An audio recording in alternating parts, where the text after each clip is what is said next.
Let's call the Finance and Administration Economic Development Committee to order. It is Monday, May 15th. Our meeting starts at 3 p.m. and if everyone can please stand for Pledge of Allegiance. I pledge allegiance to the flag of the United States of America and to the republic for which it stands, one nation, under God, indivisible, with liberty and justice for all. Public notification of this meeting has been published, posted, and distributed in compliance with the South Carolina Freedom of Information Act. Can I ask for someone to approve the agenda? So moved. I'll second. Thank you. Any discussion? Seeing no discussion, we'll approve the agenda without objection. Is there any objection? No. See no objection. The agenda has been approved. I would ask then for the approval of the minutes of April 10th, 2023. I'll make the motion. Thank you, Ms. Tabernick. Is there a second? I'll second. Thank you. Any discussion? Seeing no discussion, we will approve the minutes from April 10th without objection. Is there any objection? Seeing no objection, the minutes are approved. And that opens us up then to our citizens' comment period. Is there anyone online, Ms. Sarah, or anyone in the audience who would like to speak 3 minutes for citizens' comments? No, sir, no one signed up. All right, and seeing no one in the audience, we will then move forward. So that brings us then to our agenda items. And our first item is the budget presentation by the Beaufort County School District. And come on forward. Ms. Tanya Crosby, we appreciate you coming out. You're a familiar face around here, so the floor is yours. Yes, sir. Good afternoon. Good afternoon, all council members. Again, my name is Tanya Crosby. I see a few familiar less familiar faces than others today, but I want to thank you all for allowing us the opportunity today to give you a brief summary of our general fund budget for the 23-24 school year. So first of all, we have some wonderful things happening in our school district. With your support this past year, we were able to move from our teacher salaries from 53rd in the state to number 1. Oh. So we obtained our, have the highest starting teacher salary in the state of South Carolina this year. So I say this year because there is a lot of attention surrounding that, and we are getting phone calls and emails constantly about how we accomplished that task. And we're very open with our progress and how we've managed to do that with our fellow counties or county school districts. And so they're all vying for the top for this budget year. But what we like is the attention, and it's really raising the bar for the rest of the state. We had an article from the Palmetto Teachers Association that really set the standard and mentioned to the other school districts, really compelled them to try to keep the pace and do the same as Beaufort. So we are very thankful for that. Still a couple some major challenges that have emerged out of the pandemic, but really the two that bring to the top in this is the labor shortage. It's really still an issue for us, getting teachers on staff and retaining them, and our rising costs in every area, not just food, not just supplies. It's in services, it's contracted services, and every area across the board is still reflecting those increased costs. And this budget reflects that in our operating cost and many of our contracted services. So one of the main things that we do in this budget is to make sure that we get plenty of stakeholder input. I think we got more than ever before this year. We had budget surveys that went out to lots of community members. We had a student advisory group, representative samples of high school students throughout the county advocating. We had a joint board and school improvement council meeting, and we had 2 public forums, one northern, one southern, and then of course all of the board meetings. We've had about monthly budget conversations surrounding the budget. And then many of these items or the feedback in those sessions. And one that I didn't mention here, teacher pay is always at the top of the list. 2,000 of our 3,000 employees are teachers, so they're tied to the teacher salary schedule that is largely dictated by the state budget. So proposals are made by the state superintendent and the governor's office as well. So those are dictated, but we also have other areas, academic opportunities that children, our students advocated for expansion of or continuation of in our budget. So that this budget reflects a lot of those, a lot of that feedback. So as you can see here, just a quick graph on recruiting and retention. We're at 45,566 is our starting teacher salary this year. We're moving to 48,066. So we are above Greenville, slightly above Greenville, Anderson, but Charleston's vying for our top spot this year as well. So that's a surrounding or a nearby county that will be competing with teachers and other staff for. And so again, one of our goals is to maintain that top spot, but also to continue to advocate for state funding. So state funding is about 1/3 of our budget in terms of revenues. The other 2/3 is local tax revenue. Maintaining competitive salaries is important, and also one of our main goals is to make sure that we're keeping our bond rating at the highest possible level. We're currently at the highest attainable level at AA1, and we hope to make sure that we keep it there. So I provided a summary here. Our budget is proposed at it's currently $298.1 million. 79% of the increases in this budget equate to employee compensation. As I mentioned, 3,000 employees make up about 80% of our budget. So $17.6 million in increases there. Some additional school staffing allocations due to in high needs areas. They're multilingual. Special education is primarily the staffing allocations here at 1.1. And other operational increases I mentioned earlier, 4.4 million. And then we have some reductions in our budget. Our charter school is based on a state formula, and therefore, as a result of that formula, has some reduction this year. We do have one district-sponsored charter school in the district, for clarification for the newer folks, and the other charter schools in the county are state or other affiliated with the state. And so the total proposed budget is $320.4 million. It's an increase of 22.3, and it's a 7.5% increase. So this is the makeup that I mentioned earlier. 1/3 is state revenue, and the 2/3 is local. So what we're looking at is projected revenues of $313.8 million based on current revenues that we're projected to receive. And we're requesting a 4.4 mil increase to provide another 6.6 million to bring us to the 320. And for those of you interested in the value of the mill is at the bottom of this slide is estimated at $1.5 million per mill. And that is the value of revenues per mill that we receive. So if you ask anyone who's pulling data directly out of your tax software, that value will be different, but these are dollars that we actually see in our bank accounts. And so proposed expenditures, again, this just reiterates the same slide that we had before.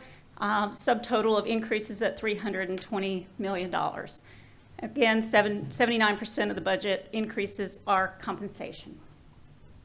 So our school operations millage is currently 125.6 mils. We're proposing 4.4 to get to a 130 mil operations mill. I put a big red banner here because the rollback will have some effect on these numbers, and those numbers have not been quite finalized yet. And so I'm going to go to the next slide, and then I can talk more about that with you.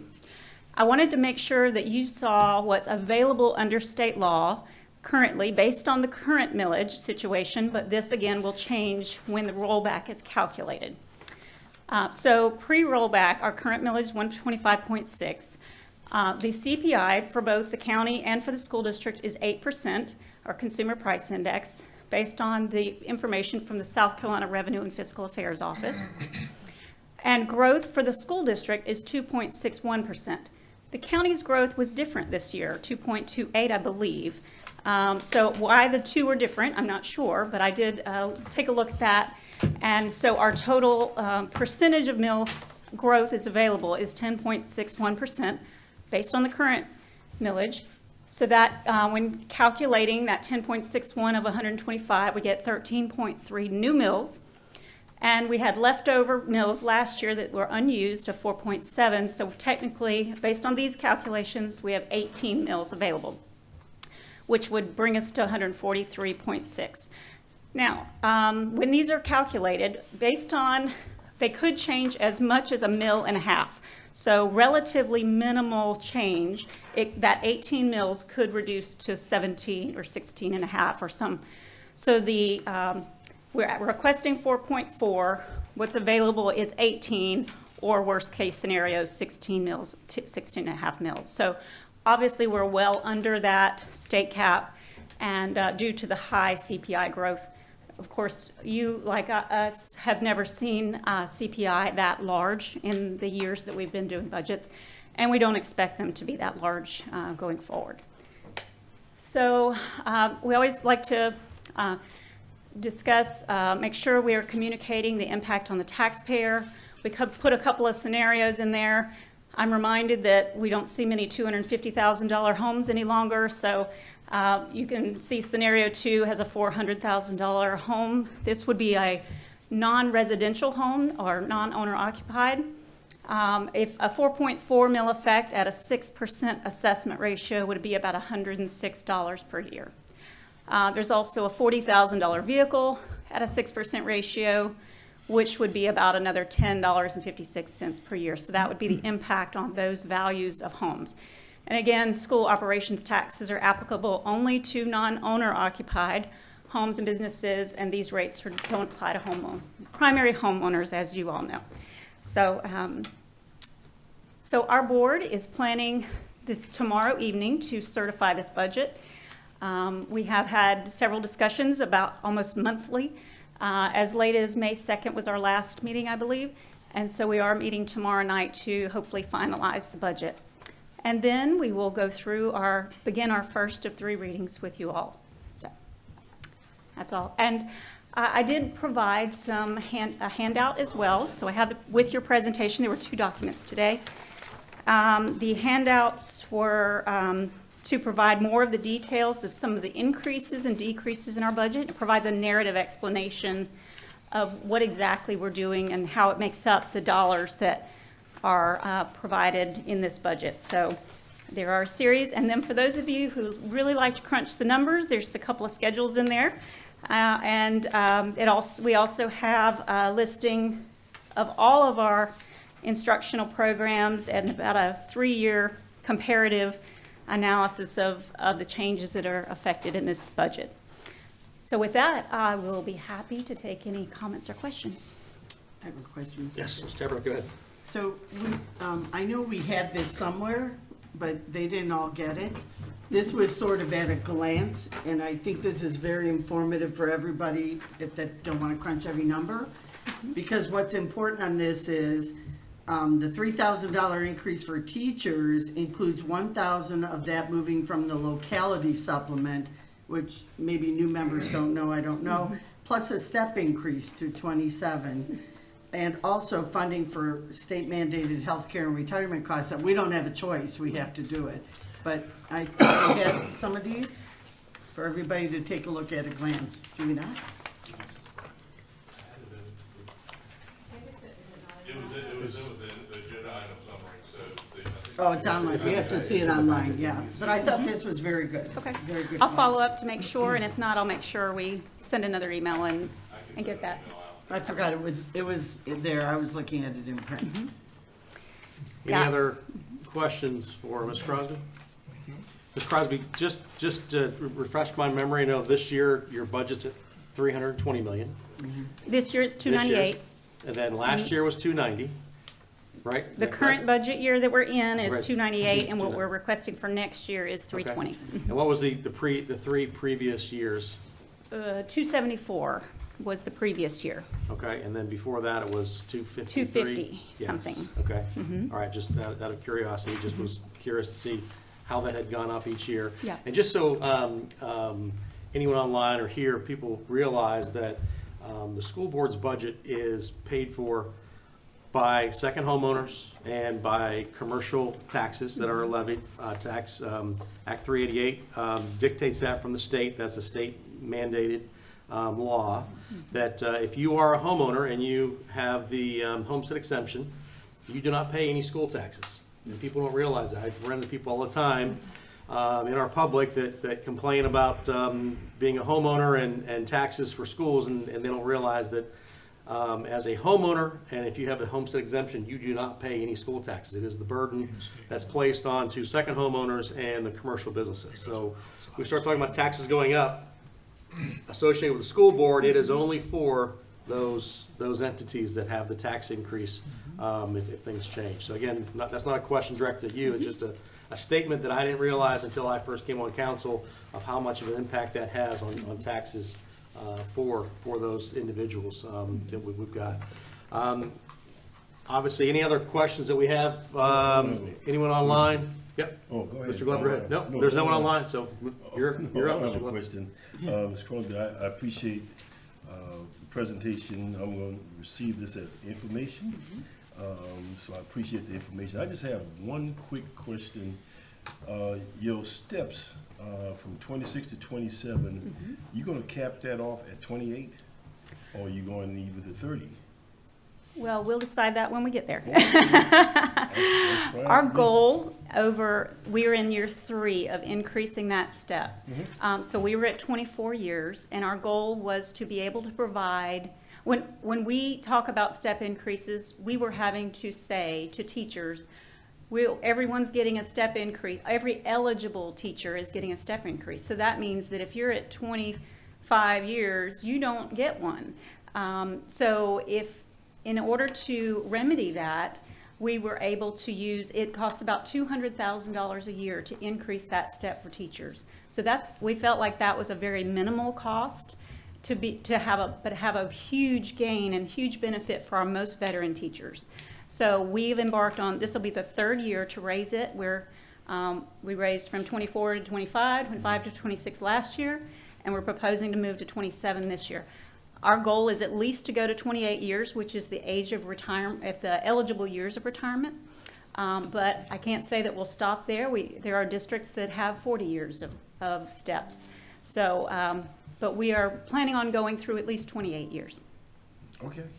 You answer my question. Any other questions? Ms. Crosby, thank you for coming. Thank you so much. I'm only going to give you the official welcome, but Yes. when you stepped up, the Chief Financial Officer of the school board. So again, thank you for coming out. Thank you, and we'll see you We appreciate again. all you do and also what all the school board does. So thank you very much. Thank you. We'll see you on Monday, next Monday. Yes, All ma'am. right, Thank thank you. you so Thank much. you. All right, let's move on then to number 8. Oh, I'm sorry. Yes, so I do need to I'll have a make the motion to move motion. forward. I'll second Move it. that forward. All right, so we've got that. And any discussion? Seeing no discussion, we pass this without objection. Is there any objection? Seeing no objection, it will be moved to council for first reading. Right now, let's move on then to our agenda item number 8, and that is budget presentations by special fire districts within Beaufort County.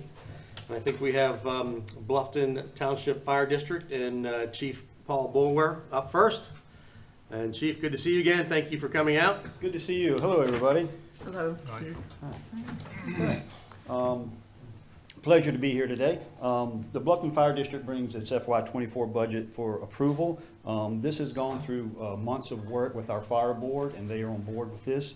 Lou Poindexter and Joe Paola have signed a resolution to move forward with it. Currently, our mill rate is at 25.6 mills. After the rollback projections that Mr. Hayes and his group have provided with us, we are proposing a operation mill value of 24.1, which is 1.5 mills less than we currently are.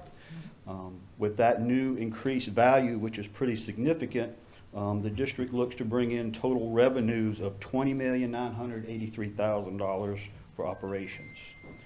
Most of that is increase in salaries and benefits. Our total expenditures are looking to be $20,709,201. With those expenditures and the revenues, we're projected to put about $273,000 into our fund balance. We do have a 0.4 mil increase on our debt service. Back in February, council approved a half a mil for our bond, but we only need a 0.4 after the rollback calculations.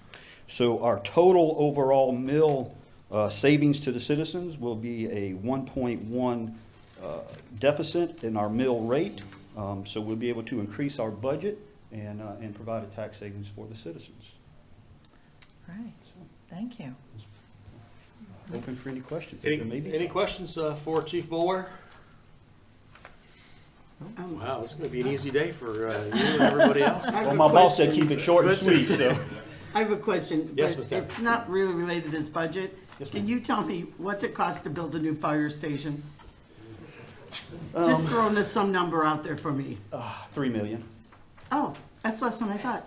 Oh, that's great, okay. That's today. We could build for more. No,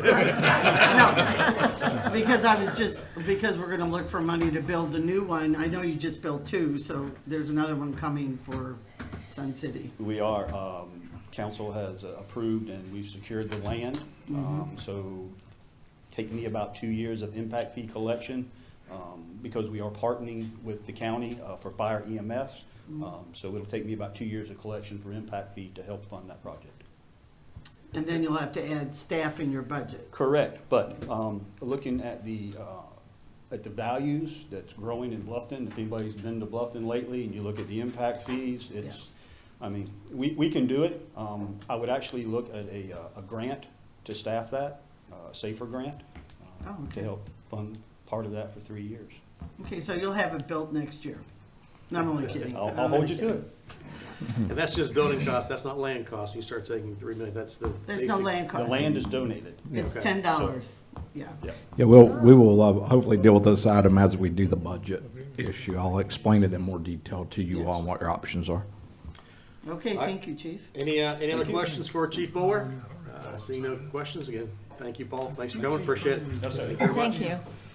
All right, let's move on then to Burton Fire District. Chief Harry Roundtree, Oh, he's online. oh, he's online?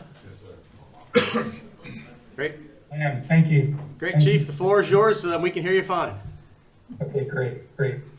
My commission approved our budget presentation last Wednesday. We currently function at, or in fiscal year '23, we had a millage of 73.5 for operations and 4.2 for debt, with an estimated mill value of $79,738. This year with the rollback, we are asking for an operation millage of 69.1 and a debt millage of 3.9, reducing from our 4.2. And the estimated mill value this year is $94,066. We feel that will, with the ad valorem taxes and the small use of one of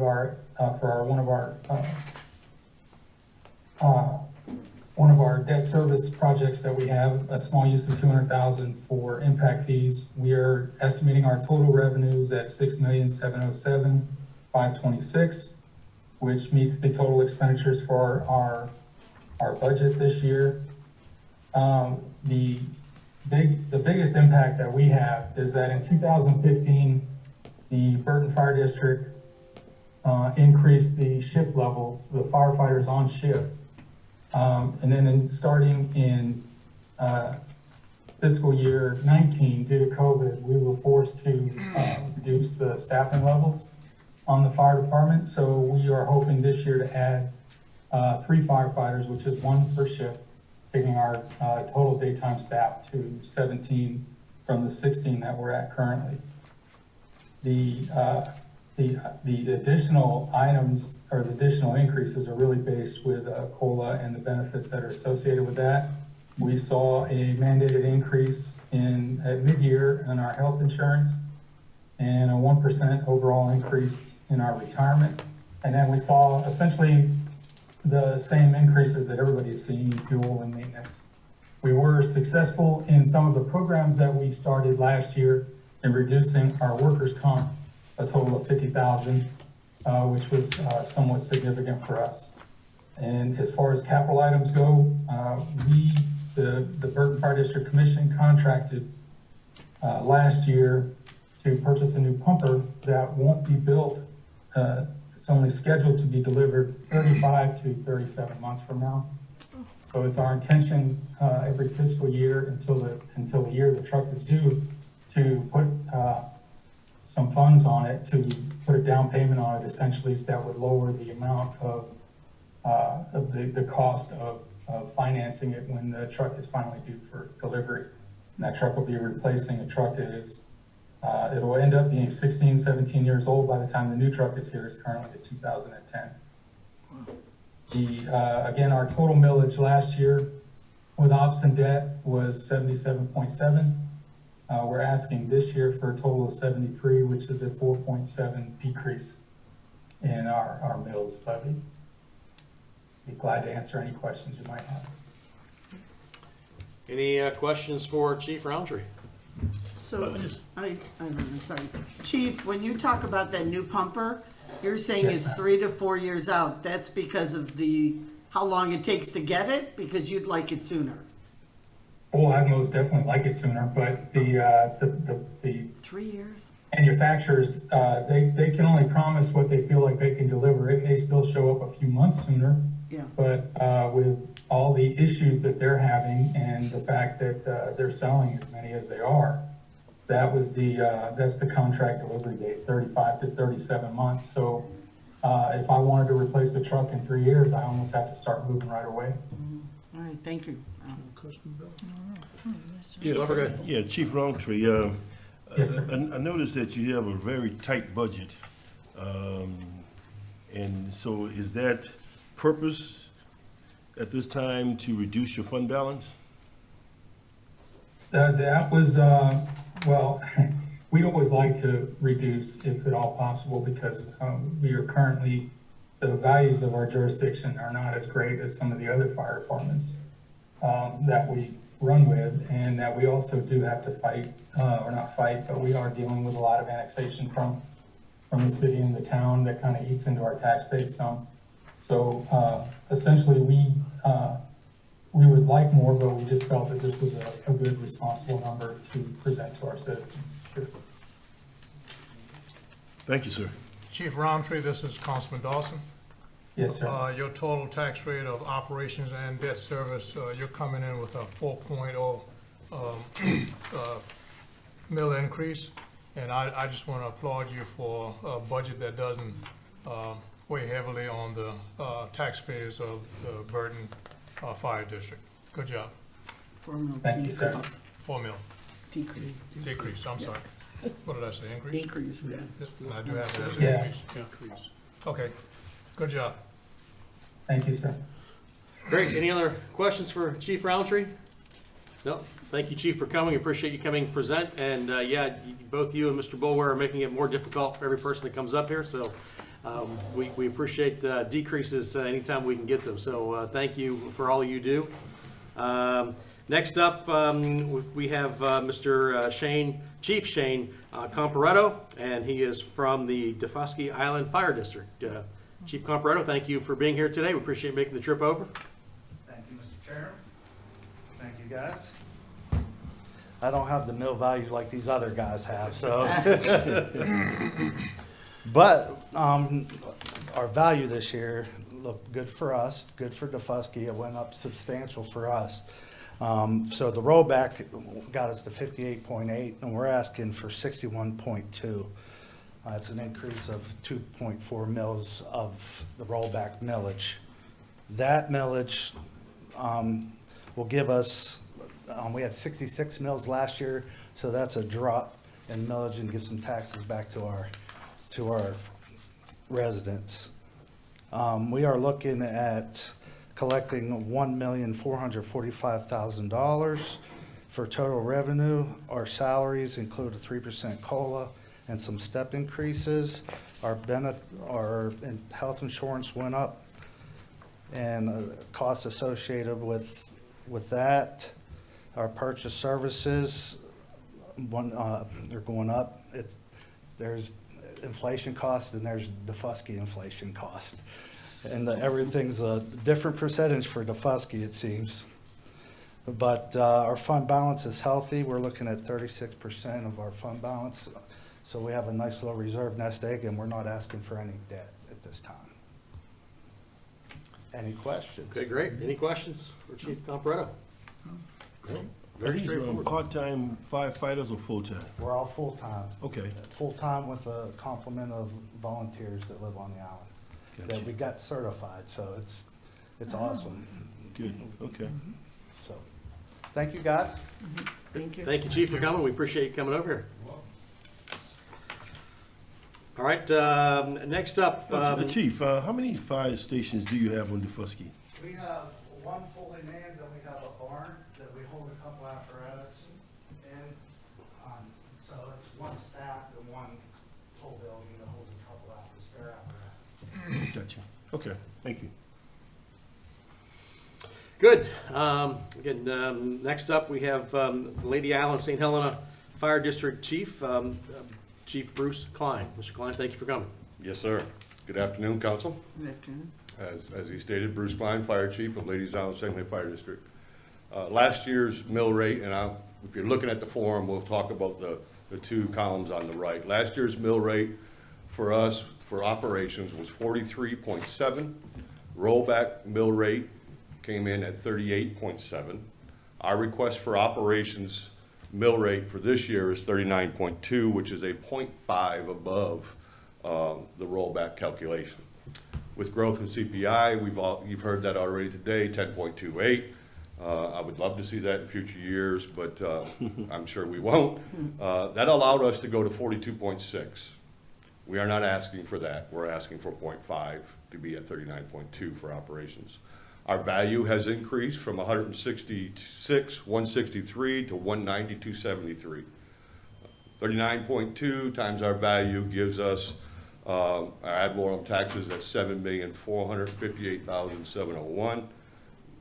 In the fees and interest, that is a contract that we have with the city of Beaufort to provide protection for the annexed areas. That we're pledging $350,000 of that towards our budget. So for a total of revenue of $7,808,701. Our expenditures, $7,808,291. We will put a whopping $410 into our fund balance, but we are comfortable with our fund balance at $1.5 million. It's roughly 19.5% of our budget. Staffing remains the same. Our debt requirement is 3.5 mils. Last year it was 4. With the new value, we're able to go down to 3.5 and still meet our debt requirements. So our total operations in debt mill rate will be 42.7, which is 5 mils down from last year. We're very proud to bring that forward to you today. Mr. Chairman, I had a question. Yes, yes, ma'am, go ahead. Chief Klein, thank you. I'm very interested in the funds that the city reimburses you. How is that an intergovernmental agreement, and how did you determine to go up on it? I understand, I mean, they're annexing more property on Ladies Island, but do you anticipate them ever, will that include like the new grocery store that's being built, being completed? Will you be covering that too with your intergovernmental agreement? Yes, ma'am. Real quick to explain how that works. Our contract with the city of Beaufort was agreed upon 20-some years ago, and it is at 80% of what we would charge. So Okay. If we're charging 40 mils, it's 80% of 40 mils. They anticipate that going up to $400,000 next year. It is my goal to stay down below whatever it would cost for them to come and provide that protection on Ladies Island. So currently, we received about 367 last year. That's why I'm pledging 350. And you base, is their contract based on square footage that they have annexed, or I mean, I don't want to get down in the weeds too much, but I just wondered how the contract was written. Nothing in the contract regards to square footage. Whatever they annex, they pay us 80% of what we would charge. Okay, thank you. All right, any other questions for Chief Klein? Sure, I got one. Yes, sir, go ahead. Since we're talking about potential fire stations in the future, what does it look like on St. Helena and Ladies Island as far as potential fire sites? Additional fire stations? And do we have areas that folks will be donating land to us? I would love for somebody to donate land for us. I don't have anybody on the hook right now for that, but we are currently looking. You know, our plan for an additional station is 3 to 5 years out. I have one other question. You have administrative 1 FTE and fireman 68 FTE? Good catch. So I think the others may list their entire administrative staff. I list our only administrative non-firefighter. Okay. So our executive assistant is listed as the 1. All the rest, including me, are still a firefighter. I could be fighting fire this afternoon. Got it. Okay, because it just looked really lean, 1 administrative. Well, we are lean administratively, but yes, ma'am. Okay. It's 1 administrative, plus there's 4 administrative chief officers. Okay, thanks. Good, Chief Klein? Oh, I just want to say I had a chance to speak with you briefly about the budget, and I'm Yes, sir. completely on board with this. I think it's wonderful you're able to reduce it down. Thank you, sir. We're very proud to come in at 0.5 and still be able to do everything we need to do. Yeah, that's great.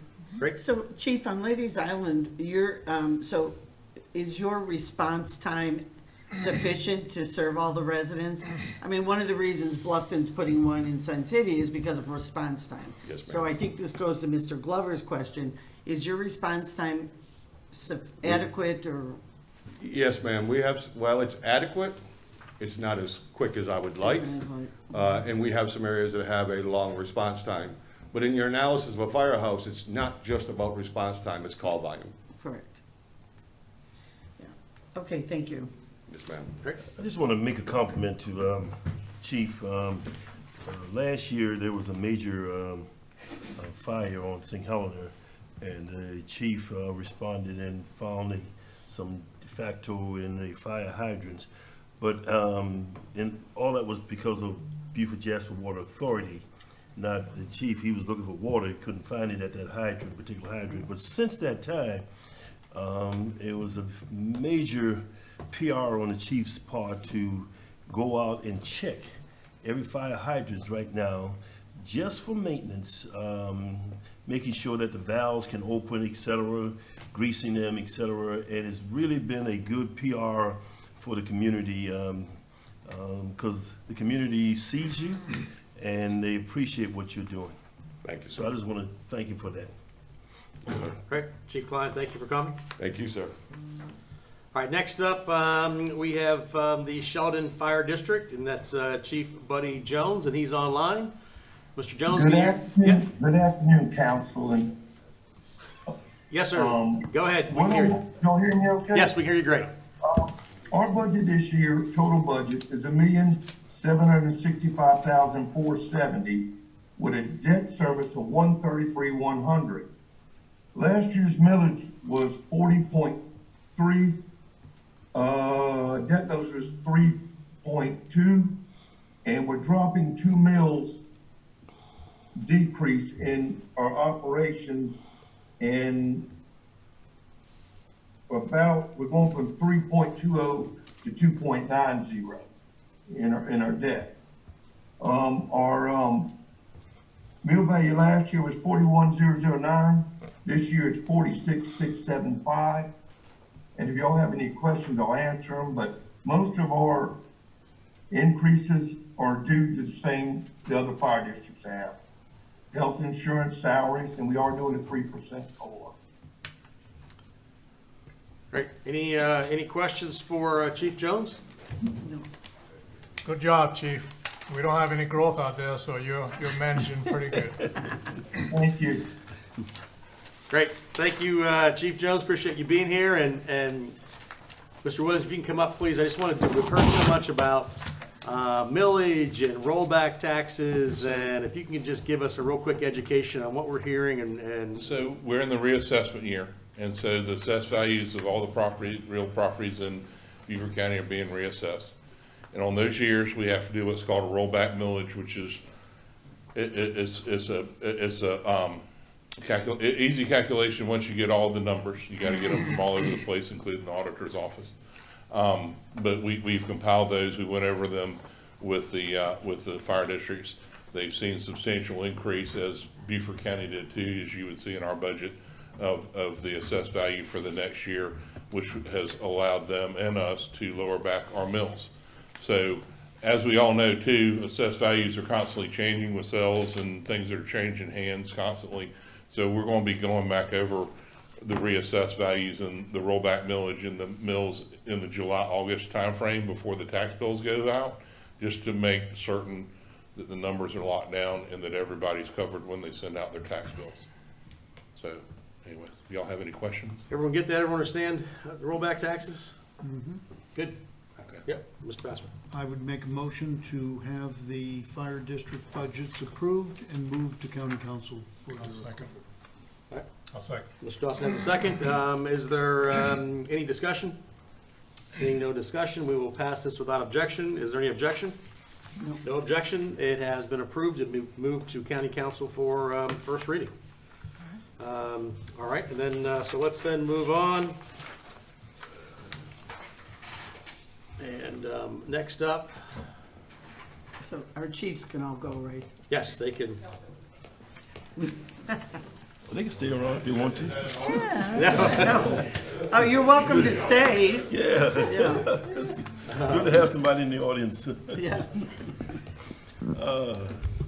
All right, and number 9 is recommend approval of a resolution authorizing the county administrator to enter into a lease agreement with the Young Men's Social Club and South Pine Ladies Union for a portion of the real property located at 242 and 228 Scott Hill Road. Mr. Greenway, good to have you here today. Good to be here. This is known as the Scott Center. This has come up throughout time. We were asked to do some improvements on the Scott Center property. We informed council several months ago that we had never had a lease with those folks that required us to do improvements, or the lease said that the people that owned the property were responsible, but they kept asking for us to do improvements on the property, like rebuild a concession stand and things like that. So council asked us to negotiate this lease. Whether or not you all want to enter into this is up to you all. It's one of those unique situations. We can't do recreation programming inside the Scott Center building. Okay, so just want to make that clear. There's an after-school care program going on there that we have nothing to do with, but this lease will obligate us to do improvements both to the exterior of the property and potentially to the building over time as necessary. I want to make a motion to, giving the administration the ability to go ahead and work out a lease agreement with the Scott community. The lease agreement's worked out. I just need authorization from county council after holding a public hearing to enter into the lease, but the lease is pretty much done. That's what you're recommending to council today. Okay, the copy of the lease was not included, or was it included in the documents? Because I didn't see. I think it is included in It is? No, the lease is No, not, just only the the resolution. The resolution. So being that the county recently adopted the lease policy, the same template is being used throughout. So unless that template is otherwise changed, any substantive changes to that lease template are in the resolution itself. Otherwise, like I said, the same verbiage has been used pursuant to our policy. Oh, okay. If you would like, we can always add those in at the council meeting, if you'd like for us to put the agreed upon template in there. Yeah, I'd like to see it, but Okay. if it's basically in the lease agreement resolution, but I like to see it. Mr. Greenway, I need you to speak to the issue of the Scott Community Recreation Center, because you're giving council the option to either do it or don't, and I need to hear from you. Okay. So appreciate that, man. What do you want to know? Is, it seems that you have reservation about this lease agreement. From what I gathered, there were 3 leases, blah, blah, blah, over a period of time, and we really didn't know which one was standing at the time, and et cetera. So we asked you to go into a lease agreement, compiling all of those, coming up with one lease agreement for a period of time. Right. Recreation was started there some years ago at the Scott Center, with the county having the lead on that. The Scott community owns the land, owns the building, et cetera, but the county entered into a relationship with them to provide rec center activities. I just need to know, is that still something that this administration is going to pursue and do everything we can to provide rec programs there? yes, we're gonna provide recreation programs, but that's not what many of these rural centers and one particular facility here in the city of Beaufort is looking for us to do. They want us to do something beyond recreation programming. They want us to provide community clinics and seminars and, tax preparation classes and things like that. That is not Parks and Recreation. So if the council feels like we're gonna be in that ballgame with Parks and Rec, then we should probably not enter into a lease on the building. There is no gymnasium in this building. No. There is very little recreation activity that Parks and Rec can do inside the building itself. The grounds, different situation. There's basketball courts, there's, fields, there's all sorts of things out there where we can do recreation programming. So we have the same situation with a couple of the centers in Councilmember Dawson's district, whereby people want us to do things there, but it's very difficult because it's outside of normal parks and recreation programming. That's all I'm saying. Okay. Is that, we just need to be mindful that if you all enter into this lease, that may put pressure on administration to be offering programming that fits outside of the Parks and Rec. And as county administrator, I'm not gonna recommend that we do that. Now, there was a study done, or supposed to be doing. Where is that study at this time? The study is, we're waiting on the final product to come in, and I'm gonna let Chuck come up here and explain the status of that. And that will give us a better feel for what we can do as a county moving forward. Sure. Sure, good afternoon. So, a lot of layers to that question. To specifically answer the question of when it's going to be done, 2 weeks ago, we had a meeting with their staff. They have everything done. What we did is we went through the facilities and made sure that the programming, the staffing, all of that stuff matched what we know it to be and what the consultant knew it to be based on our meetings. And we've had a lot of meetings with them. They're refining that. We're looking, our target was July to have the final product. I'm not sure if we're gonna have meetings in July. If we don't, it'll be August. And it's a very detailed report. So at the latest, first couple of weeks of August is when that's gonna be presented. And I will say that about a month and a half ago, they came and they went through everything that they had completed up to that point. So it'll be the whole product by about 1st of August. Okay. Yes, sir. It would be great to have it at least in July, so that we can read it. We have time off in July, so we can read it before. Sure. I mean, before August will historically, be- I don't know if we're gonna have meetings in July, but if we do, No, that's what I'm saying. I think we'll be ready. Just make in it July. available. Yeah. Yep. Yeah. So to speak specifically to the leased properties, that study has a lot of question marks around those. And the Okay. reason why is we're limited on where we get funding for those properties. We get PARD grants, we can use A&H tax funds, there's a lot of resources for county-owned properties. When you lease properties, that limits the dollars that we can go after. We can talk specifically about Scott because that's what's on the table. There are a lot of facility needs there that could easily make the number go well up, $500,000 plus, depending on what the pleasure of council is. But just know that the normal resources that we draw from for regular county-owned parks and rec facilities, it's not going to apply there because we don't own it. So you get into the lease, the county spends money, but the county doesn't own whatever improvements you do on these leased properties. So that's where it gets a little difficult. Do you want to put $1 million into a facility that we don't own? How do we want to do that? And that's really the question with these leases. We have Booker T, we have some other leased properties that have needs, and we are maintaining them. We're putting money in them to keep our programming moving forward, but they're all old. I mean, these buildings were built back in the 70s. I think Booker T was built in 78 or 79.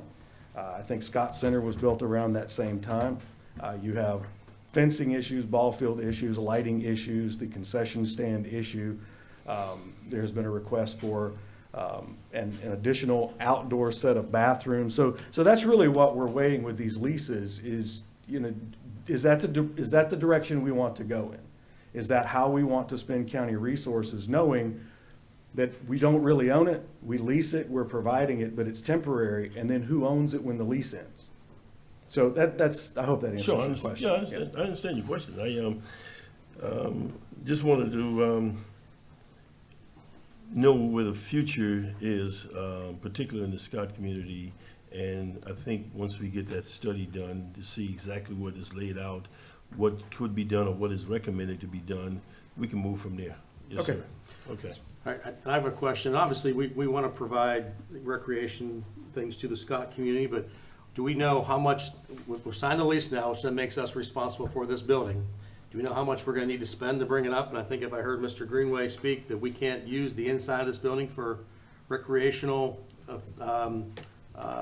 events, or because it's being used by a daycare or preschool right now, and how does that work? Well, it depends on how you define recreation. I mean, some folks in the county want us to define recreation very liberally.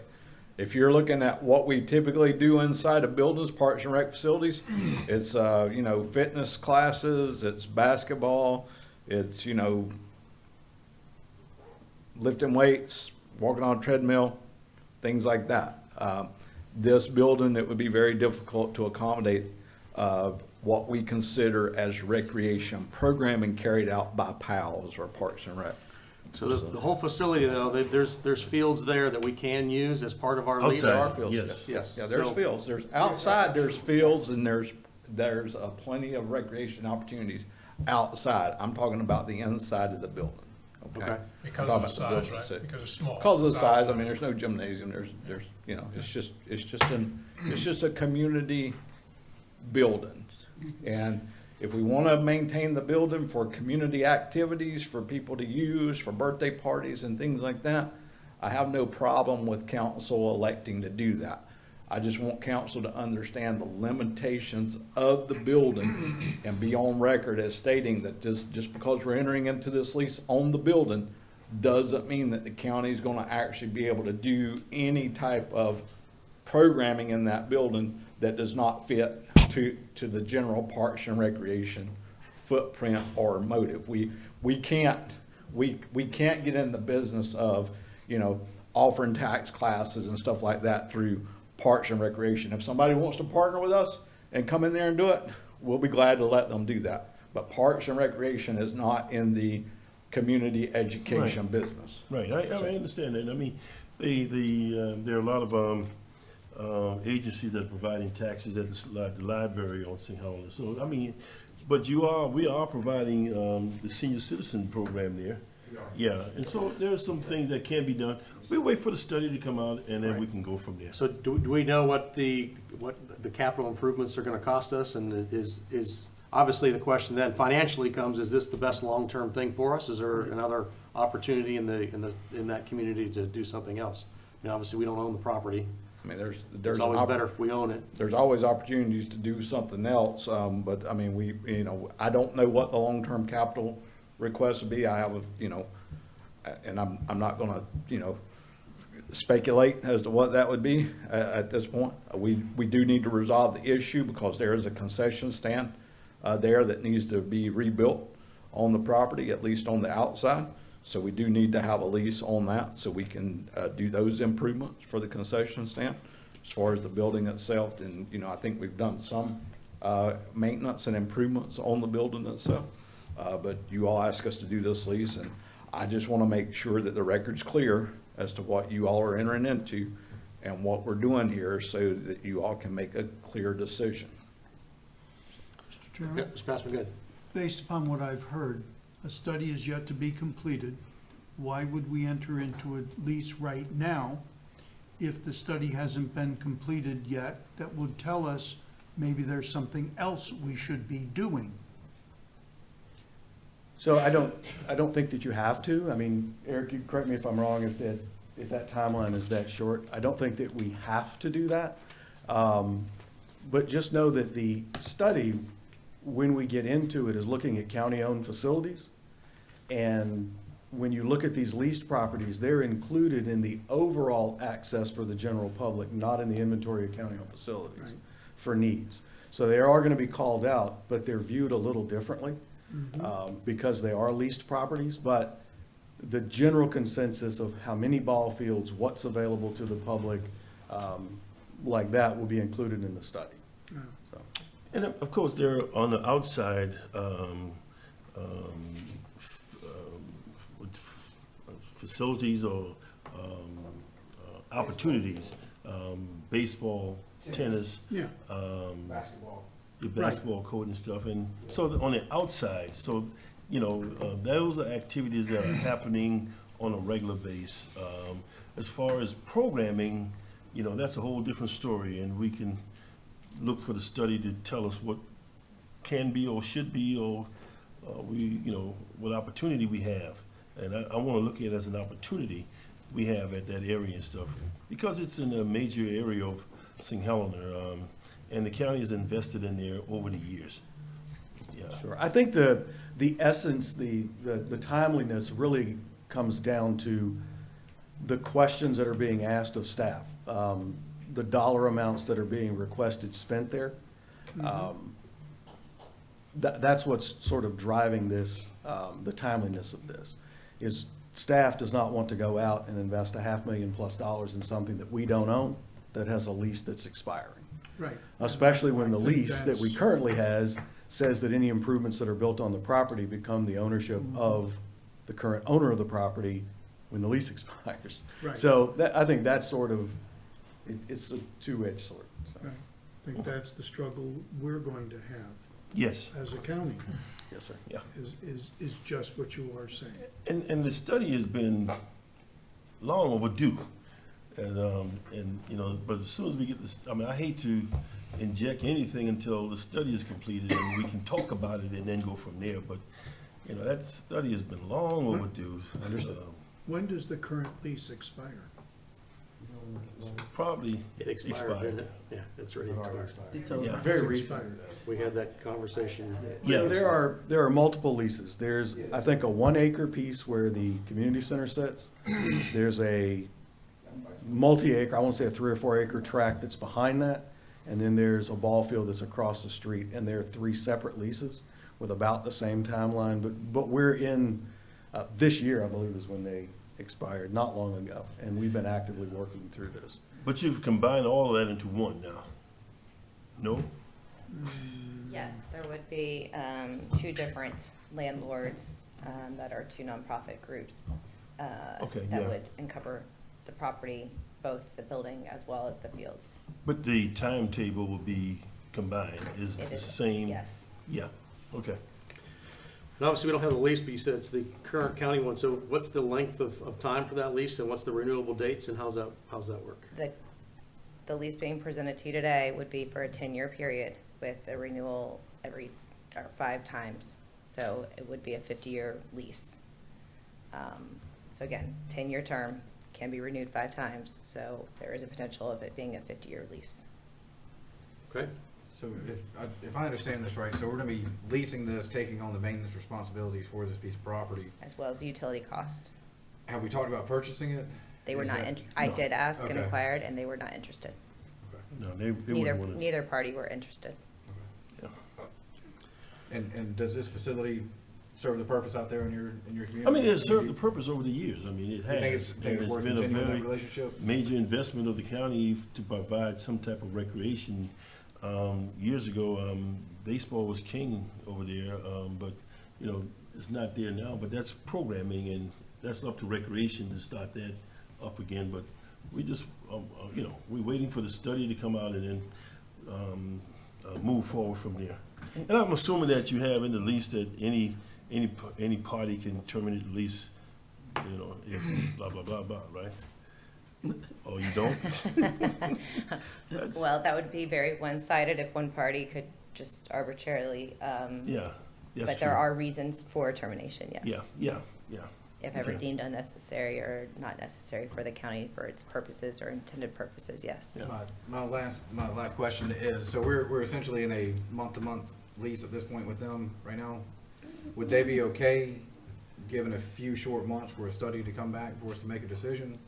I would have to inquire. I have told them that it was coming forward as of today, to be read at committee. Clearly, there's a desire for the programs to continue, so at this point, I would think it would be fair to say it's at a month-to-month.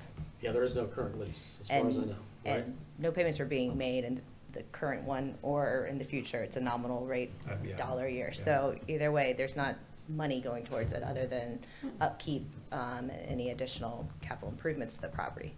That's what I'm concerned about, is the capital improvements. The That's- lease that has been negotiated with them does clearly state that no request can be made by the property owner for any capital improvements, that it's at the sole discretion of the county on what is going to be put into the property. So, which is not clear in the current lease. Yeah, I have a question. Yes. So, any capital improvements, we would be using public funds on private property with no ability to reclaim any of that. That is correct. So, we might have a discussion with the public about that. You're using public funds on private property. For a lease, a contractual lease property, yes. For public, For, I was yeah. gonna say, Yeah. the only caveat to your statement is that it is for a public purpose and will remain open to the public at all times. Okay, So I think that is the caveat to it, Yeah. is that any improvements would be for the purpose of continuing for the public use, yeah. public use. Okay, thanks. All right, so this would be a resolution, which would have to go with a public hearing at the next county meeting if we decided to pass this and move this forward. Correct. So at this time, is there a motion to move this forward to county council as a resolution? I thought I did. Oh, we did that? Yeah, I thought First? I did. Not a second? Is there a second? I thought there was a second. I'll second it, move before the county. No, you council. digressed. Now you got a second. All right, so is there any more discussion on this subject? If I might weigh in, I realize that this lease is before us pertaining to the St. Helena community in Councilman Glover's district. And as Eric said, I had the same situation in my district, which is the northern end of the county.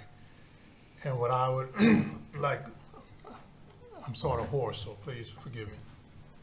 What I'd like council and administration to understand is that in the rural parts of the county, there is very little activity for the communities in the rural parts of the county. And so in the early 70s, late 70s, the federal funds were allocated to provide recreational facilities and activities in the rural parts of the county.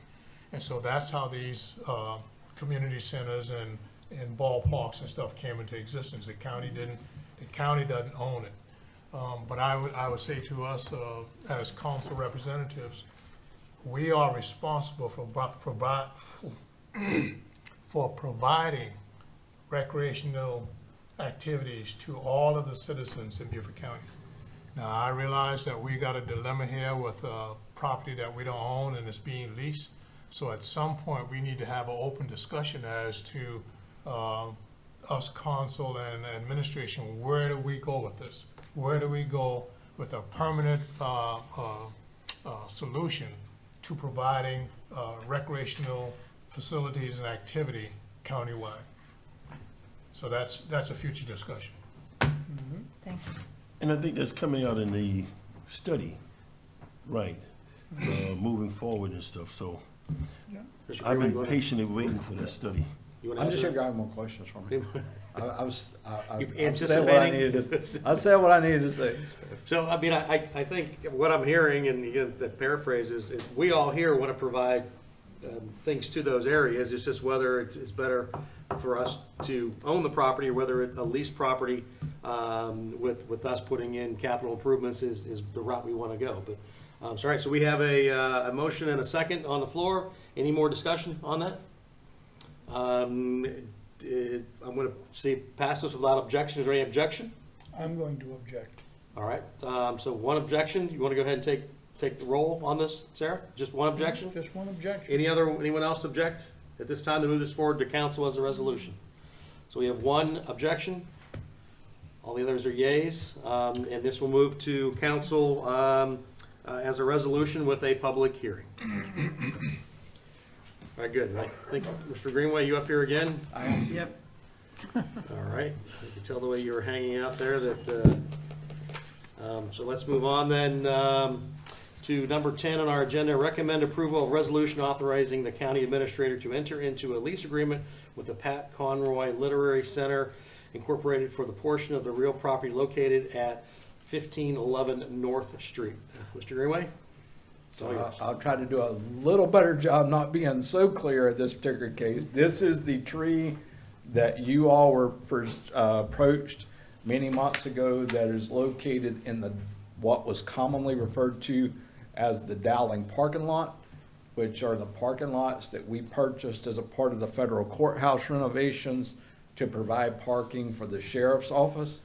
Once we purchased those lots, we found out through a group that the tree that is located in those lots in the center toward the back near the Pat Conroy Literary Center is a significant tree.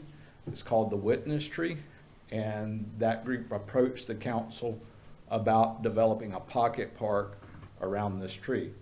I have been working for many, many months with this group to try to get this lease in place. You all have allocated $40,000 in a budget amendment not long ago for us to do improvements around the tree, and this lease will solidify the improvements to the tree and allow the Pat Conroy Center to establish this pocket park around that tree to protect the tree. The county has no maintenance obligation into anything. The one thing you may hear about is they want irrigation for the landscaping around the tree. I am not providing that because that would be another 20 grand. I think 40 grand to establish a wall around this tree is appropriate for taxpayer money allocations of this. And they've also entered into an agreement, Pat Conroy Center has entered into an agreement with Bartlett Tree Service to provide free tree maintenance to the tree. And Bartlett has already done some work on the tree. The wall will protect the tree because sometimes during the water festival, big trucks get parked on the route map of this tree. I had the situation last year there. I went out there, I made a decision that because the heavy trucks would not be moving back and forth every day, that we would just let them sit there through the water festival. But that will not be able to occur this year. We will block that off to protect the drip line of the tree if you all enter into this lease. All right, any other questions for Mr. Greenway? All right, so I need a motion then to move this as a... Sorry to come late to the party. A couple of questions. Yes, sir, go ahead. This is a lease agreement with a group who want to lease the property for a park. Is that correct? Yes, sir. Okay. What's the status of that parking lot that contains the tree? Is that still our property, and do we have any plans with regard to a sale of that parking lot? We do own the parking lots, and we do have plans. I do have plans to bring forward shortly a plan to divest ourselves of that parking lot because we do not need that amount of land for the parking for the sheriff's office because we bought the paved lot adjacent to these from the city of Beaufort after we purchased the Dowling parking lots. So then there are 3 lots, there are 2 Dowlings and 1 paved. That's correct, yes, sir. So how many of the Dowling lots will we sell? Both. And that lot contains the tree. That is correct. So then the lease will have to be re-engaged by this group with whoever the new owners are, assuming they're interested in saving the tree, because we're not keeping the tree, are we? We are not, the lease would transfer to, with the tree, or we can make the decision to subdivide the tree out and keep it as a county property. Okay, and where is the paved lot with regard to the 2 Dowling lots? Depends on which road you're standing on. So if you're, Okay. if you're standing by the courthouse looking at the Dowling lots, it would be the paved lot to the right. Okay, next to the law firm? Yes, yes, sir, that's correct. And if I'm on the other street? If you're on the other street, it would be to the left. Okay, all right, okay, and we own all of those now? We own all of that area, yes, sir. Okay, thank you. All right, any more questions? Is there a motion? I'd like to make a motion that we go forward with this. All right, is there a second? I'll second it. All right, Ms. Dabernick seconded it, and is there any more discussion? All right, and seeing no discussion, move this forward without objection, unless there's an objection. Is there any objection? I have an objection, thank you. All right, we have one objection. Do we need to take a roll call? Is that the only objection? I think that is the only objection, Mr. McKellen, so this will move forward with one objection. So it goes to resolution and a public hearing for a resolution as a one-time vote, next county council meeting. All right, let's move on here. Number 11, and that is recommend approval of a resolution amending the American Rescue Plan Act funded Public Safety Recruitment Initiatives Policy. And come on forward, and and this will be Catherine Mead, who is our Human Resources Director. Catherine, thank you for coming, and we appreciate you being here. Good afternoon. Most of you are familiar already with this policy. It was approved last October. It initiated last November 1st, but for our new council members, we received funding from the ARPA funds, $500,000 to help increase our recruitment and retention efforts, primarily with the Sheriff's Office, EMS, and Detention Center. Just a quick update on that, we have utilized around 49% of those funds. It is expired to end when the funds exhaust or at the end of the year that the funds are available to use, which is December 31st, 2024. So as we all know, when we implement a new policy, a new program, along the way we have a few growing pains. We see some areas for opportunity, areas and opportunities for improvements, and that's what we are coming for you with today. You should have the proposed policy in your packets. If you are to refer to the first two highlighted sections, this is just a mere fact of cleaning up a little bit of language. It's not changing the intent or definition of what you previously approved. But the next section, let's see, section 4, item B, sub-item 2.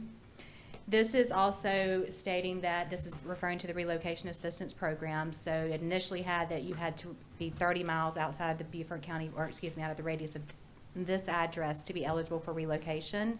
We are adding on a piece to that to say that you also now must relocate within 30 miles. And just so you all know, 30-mile radius is covering all of Beaufort County. So 30 miles what? 30-mile radius is still covering Beaufort County, so it would still be inclusive that you relocate to Beaufort County. What would be an extreme area of 30 miles in Beaufort County? Well, in Beaufort County, so the most southern and northern points, but the 30-mile radius does run all the way up to I-95 around Edisto Beach area and just above Savannah area. So. Oh, Savannah area. Okay. Okay, and then the next major section of change you'll find is on page 2. That's under section 4. Let's see, section 4, item C, sub-item 3, sub-item 2, so that's pretty far down in there.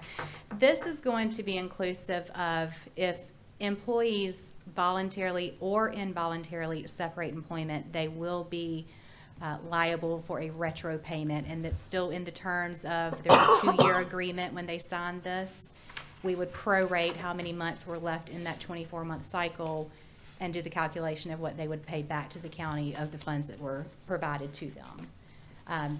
Previously, it was only for those that voluntarily separate, but this change is in asking that we include involuntary separations as well.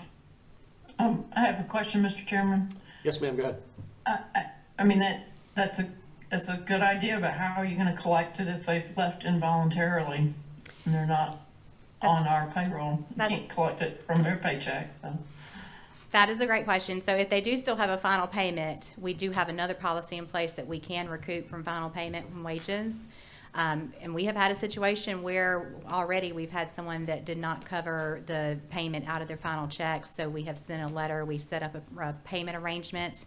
We speak with that person to make sure it's not too much of a financial burden with them. And then we put a timeline to make sure it is paid back before the deadline of 12/31/2024. So the plan would be the same for involuntary. Thank you. Yes, ma'am. Mr. Chairman? Yes, go ahead. This doesn't violate any of the Salary and Wage Claim Act, does it, for South Carolina? No, It's- sir. It's okay to withhold that last payment if they? Yes, Just wanna yes, make sir. sure. Yes, sir. Because as I mentioned, we already have another policy in place to cover that, so yes. I have a question. Is there a reason it's a 2-year payback? Well, I mean, you they have to know, work 2 years or we claw it back. That's Yeah. what this says. yeah, correct. So it started as a 1 year, but I think there was a lot of mixed opinions on that with council, and that at your desire, we changed that to the 2-year period.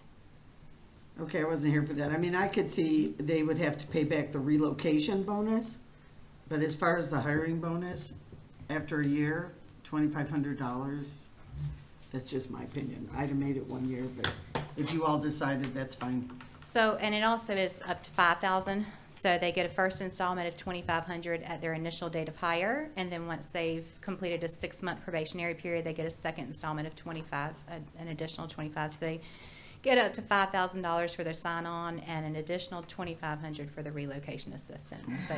But that was the desire of council when this was passed last year, to make it a 2-year retention period.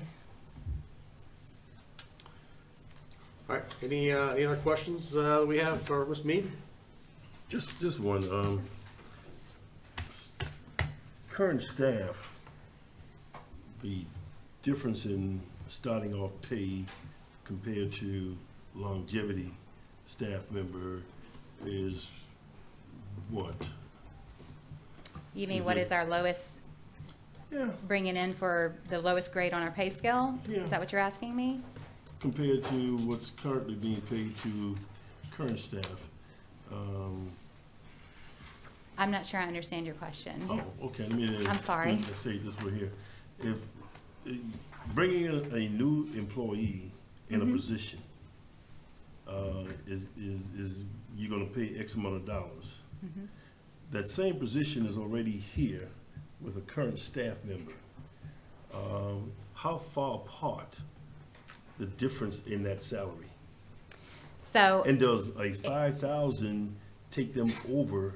it absolutely could, yes. It absolutely could. And my question becomes, what do you think we're doing to the morale of those who are currently here, who have been working diligently, especially in the detention center, for those years, doing all they can, even overtime, et cetera, et cetera? What are we doing for their morale? So I know one thing I am working with administration on that hopefully we'll have a plan to come forward with you is looking at increasing our minimum wage for our current staff, at least them first, and then we'll roll that out to the external applicants. If there is any desire, though, to supplement a type of retention bonus, that is something we can look at if that's the desire for county. council, but right now I know the main project we're looking at is our pay bands and bringing those up.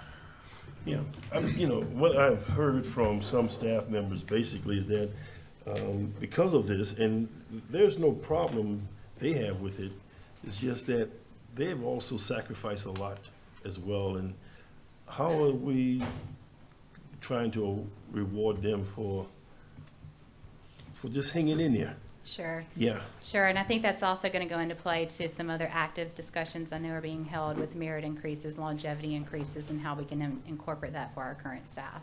I mean, I think that would help with the, because if these staff we have currently, all of a sudden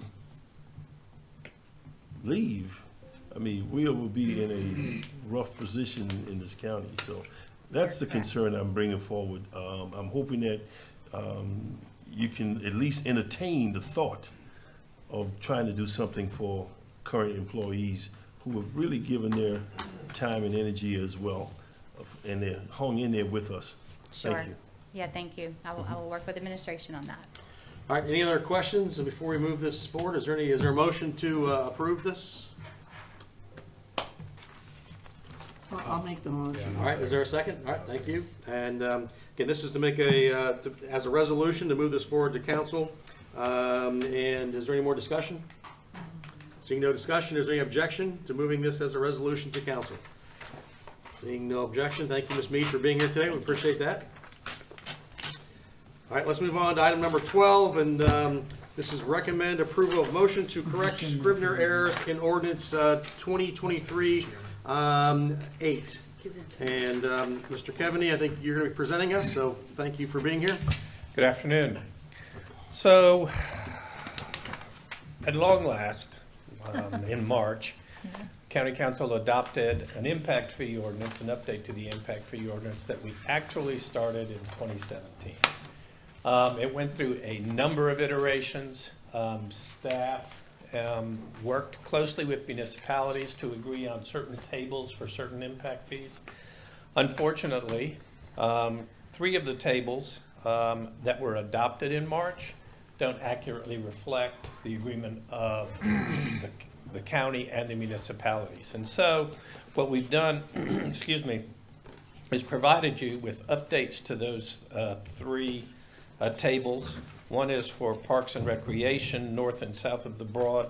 One is for road impact fee facilities, north of the Broad, and the other is for the same things for south of the Broad. The question then became, well, how do we fix this problem with these 3 tables that aren't accurate, don't accurately reflect the agreement of the parties? And so council's rules actually provide, have a provision there for Scrivener's errors.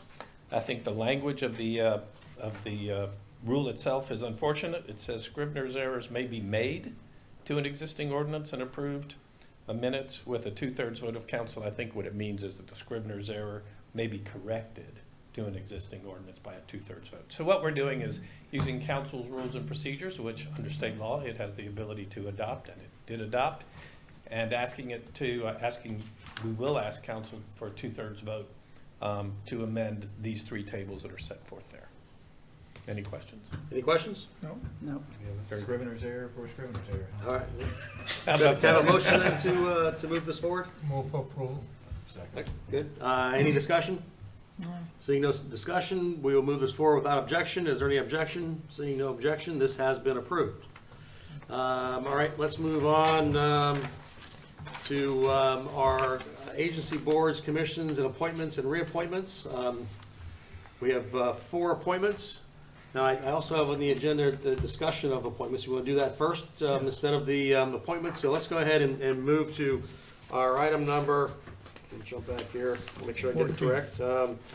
Yes, thank you. Number 14, discussion of eliminating certain agencies, boards, and commissions, as well as the addition of the interview process for members. So let's go ahead and do that before we take the final number 13. But Eric, go ahead. So there's been a lot of discussion over the last several months since we stood up the Green Space Board and the interview process that was done with that about whether or not we needed to institute interview process for all boards and commission appointees before they are appointed. Currently, the process is a little fragmented and not very clear as to who we're actually putting on our boards and, you know, what their, we know what their qualifications are, what they write down on paper, but we don't really have a chance to formally interact and engage with those folks before we actually put them on the board. So county administration would like some direction from you all. I do not want to put a lot of time into this if there's no interest from majority of council for us to actually do this, because this will be a very complex process to set up. If we do start interviewing candidates for all of our boards and commissions. And the second part of that is we have 28 boards and commissions in this county. That is a large number of boards and commissions. And I would also like to have direction from you all as to whether or not we need to review our boards and commissions and see about the possibility of eliminating some of those boards and commissions. Mr. Chairman. Yes, Ms. Sauer, go ahead. I'd like to offer that we look at some of these boards and commissions and take them off the list. We did that with the Southern Beaufort County Corridor Beautification Board, which has been dissolved, but there's some others, such as the Forestry Commission, which is inactive. I don't know if that's directed by state law or not to have that, but it's not active. But I get questions, people wanting to volunteer for it, even though we say it's inactive. Maybe we should start there. The city of Beaufort and town of Port Royal both interview people for their boards and commissions. It's a very casual process. They do it at a meeting, but it does give the councils an idea of who the person is, not just who they are on paper. I don't think we would need to have anything as strenuous as the interviews were for Green Space. They were excellent interviews, but it was quite intense. But so I would suggest first we scrub this list of boards and commissions, and then we talk again about possible interview process that wouldn't be a burden to everybody, but still serve a purpose of getting to see the face of the person, whether by Zoom or in person, and a few questions, standard questions to ask before they are appointed. So Ms. Howard, That's my thoughts. are you thinking that staff would come back to us with that recommendation, or who do you think is going to sit down and? Oh, scrub this list? I Yes, think ma'am. staff would need to scrub this list, yes, definitely. Or if something can be combined, I don't, yeah, they're the best people to do that. Mr. Chairman, That's good. I would agree with what Ms. Howard said. I would put one other little piece after they come back scrubbing the list. I like the interview part, not the way we did Green Space, that was way long. But I also want another piece in there, and that would be some kind of training for people coming on to committees. For example, you don't drop into the transportation group, you just don't drop in. So I would put that in the recommendation if it could come from administration. Agreed. I would agree that the training part is essential, and I assume that these agencies provide some type of training themselves. I do know that transportation does so. I do know that the Rural and Critical Land Program provides some training. So I don't know. I like the part where, as a council member, I have a district and I make a recommendation, and that's my Community Transportation Committee member. The same thing with the Rural and Critical Land, but there are some, I think there are some boards that we probably need to have a process to interview and to make sure that they're qualified to serve. But then there's some that I think they represent the community, and as a council member, I like appointing my representative. So I just leave it like that too. Mr. McKellen, I think I heard you speak up. Yeah, thanks, Yes, Mark. Are all of the members of boards and commissions, they're all required to be nominated by a member of council, is that right? That's correct. Is that wrong or right? Anyone can apply. Well, sure, anyone can apply, but the selections and nominations flow from a member of council. Is that wrong or right? Well, you No. can have multiple people without a county council person endorsing anyone. It does, Unless they're by like rural and critical, usually you may have two applicants, but the county council representative may nominate the one that they prefer. But Okay, maybe others, I may not be asking the question right, Alice. it does To not, to join a board or commission, does the candidate need a nomination from a member of council? I no. don't know. Well, how would they get on the board or commission? They apply and the clerk of council's office adds them to an agenda and you all review that and the council votes to put them on the board or commission that they've applied for. So they could apply, nobody on council may know them, That's correct. and we are then given some paperwork to review, and then a vote is taken without anyone even meeting them. That's correct. Could happen.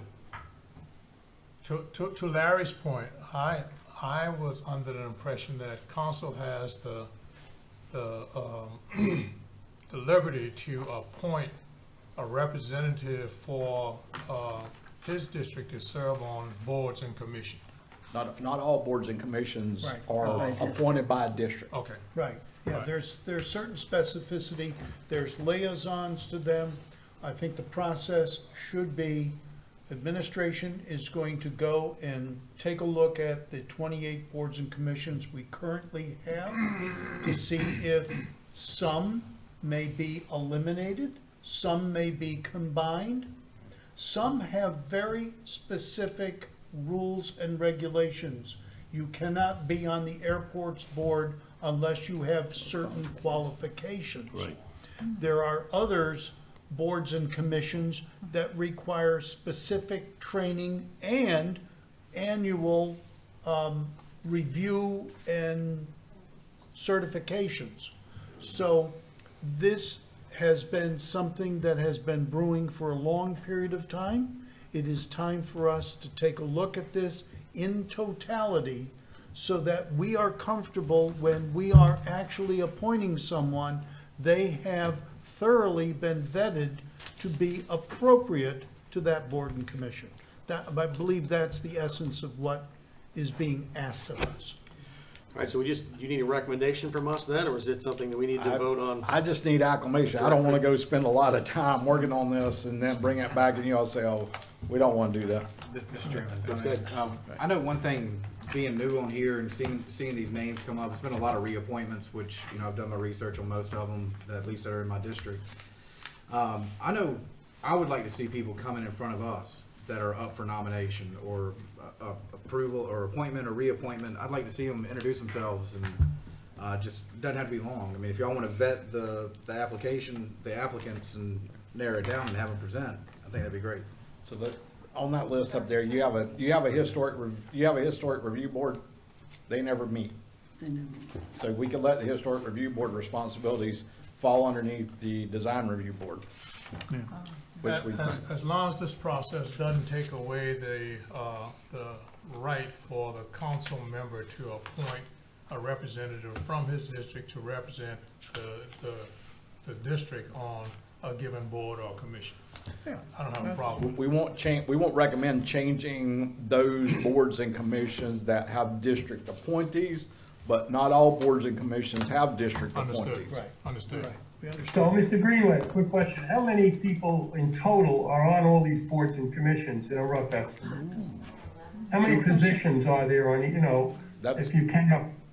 So, let me, couple of things here I just need to clarify.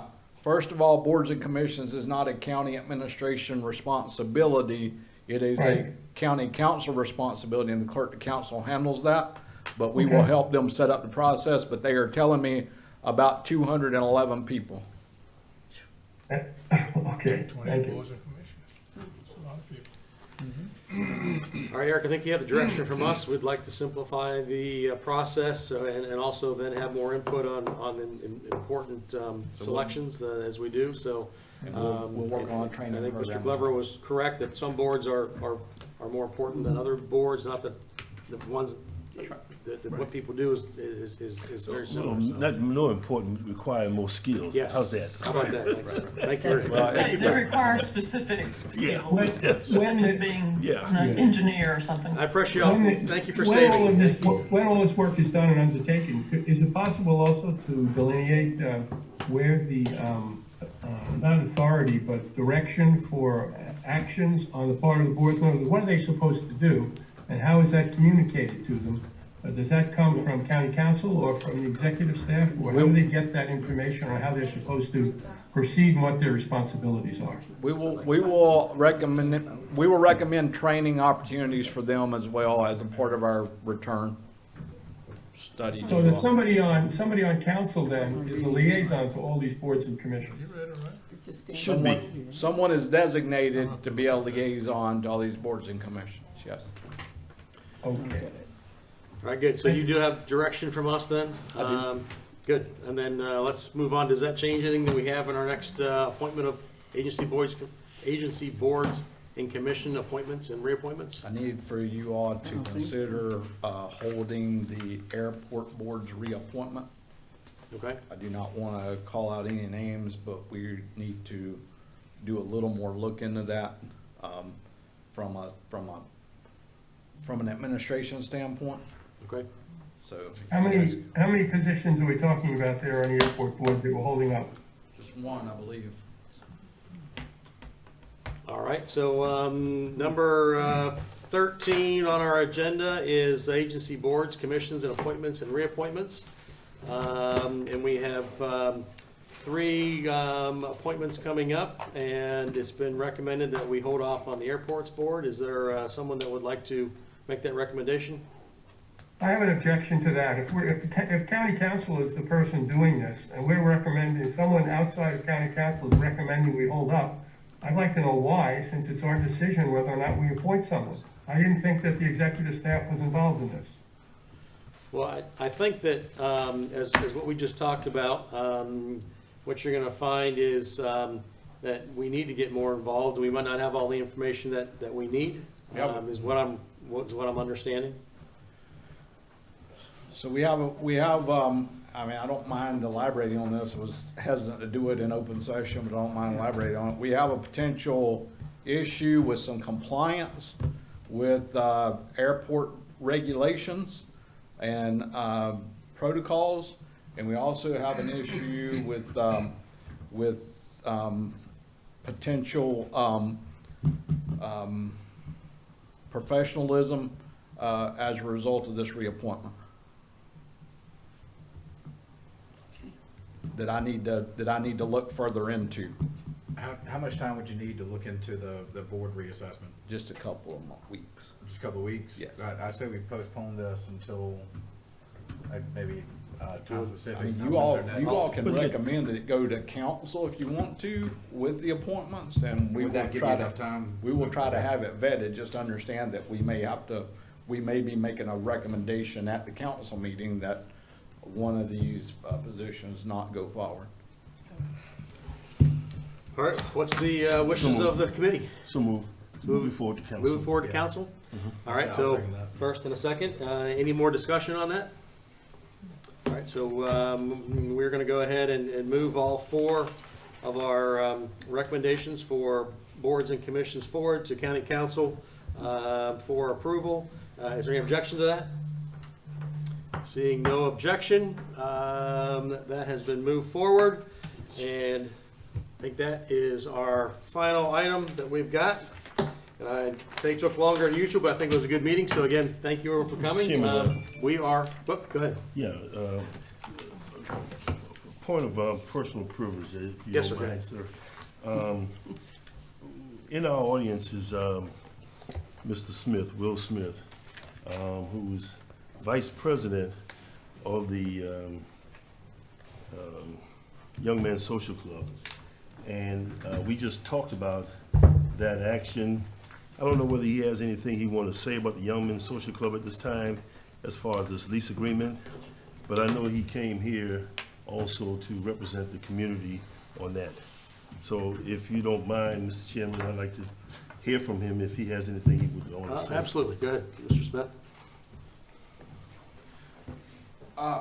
Yeah, I just go ahead and say that I thank you for that, Ms. Glover, and thank you for this body.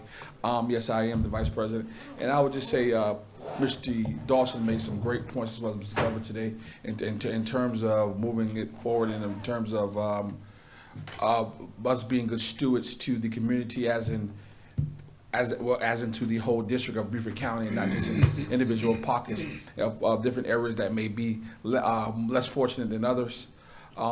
So I would just say that I'm glad that Mr. Glover said he would wait until the study get back and see what that renders, and then we will be able to tell how moving forward. But I think that would be a good thing. But in terms of it, we are looking forward to some closure into this. And I almost I'll say that just to double check and think. But I think there was also some other underlying information that I think is important and could be critical moving this thing forward. But I will do my homework moving forward, and I thank you for taking the time for giving us the opportunity to do it. Thank you. Good. Thank you, Mr. Chairman. Yep, absolutely. Okay. All right, anything else before council? Move for adjournment, thank you. Anybody sign up to speak? We usually have one